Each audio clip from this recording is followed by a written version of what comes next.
Tone, aka Tony Crush, Cold Crush Brothers, straight out the boogie down. You know what I'm saying? I'm up here in Wallingford, Connecticut at this Beats Legend and Groove thing and enjoying it. Had a good time, saw some friends, saw some legends, and met some new people. So that's always good in hip hop culture.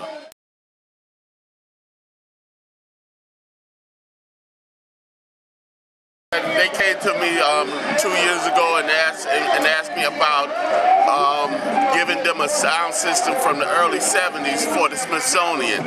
So I thought about it, and I wasn't going to do it at first. But then they told me that Emmett Till's mother donated the first coffin that he was buried in. What happened was they buried him, then they had to dig his grave back up to do an autopsy. So they buried him the second time in a different casket. So she wound up keeping the first casket all this time. So she donated it to the Smithsonian, and that made me say, okay, I'll do it. So in 2015, they supposed to be opening up an Afro-American section of the Smithsonian, a block away from the Washington Monument.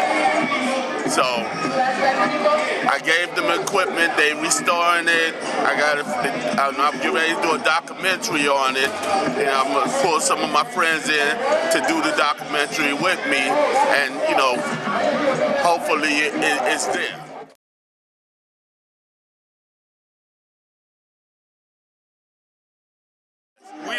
We try to continue to play music and not just all the time cutting and scratching, but we try to play good music. And you know, hip hop is a lot more than people know it is and think it is. And we just want people to be more aware of what's going on in hip hop culture, not just rap.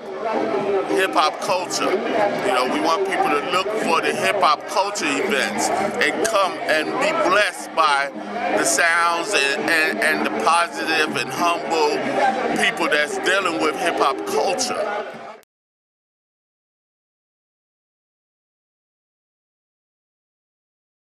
I started the Cold Crush Brothers in 77, 78. You know, I broke off from Breakout and Baron, the Brothers Disco at that time, because they had started making records with Sugar Hill. And Sugar Hill started dissecting the group. So I broke off and started my own group called the Cold Crush Brothers. And when Sugar Hill Record came to me to sign to Sugar Hill, I backed out. You know, so I'm not saying that it wasn't a good thing, but it wasn't a good thing for me at that time, I thought. But you know, we learn from our mistakes, and our mistakes, you know, we try to learn before we make mistakes. And I heard so much stuff about the mistakes other people was making, so I wasn't prepared to take my group down that way.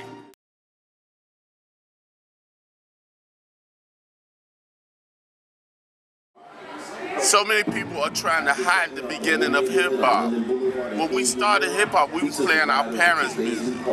We was playing our uncles and aunts' music. We was playing our grandparents' music, and there was no hip-hop music. So we started hip-hop on playing our parents' music and our grandparents' music.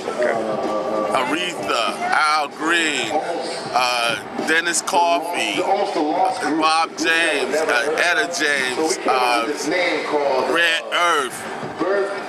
You know, bands, people that was singing really, you know, and drummers that was not a drum machine, drummers. I'm not trying to say your business, I'm just trying to say that every morning I wake up, I thank God for allowing me to wake up, and I try to be as humble as possible.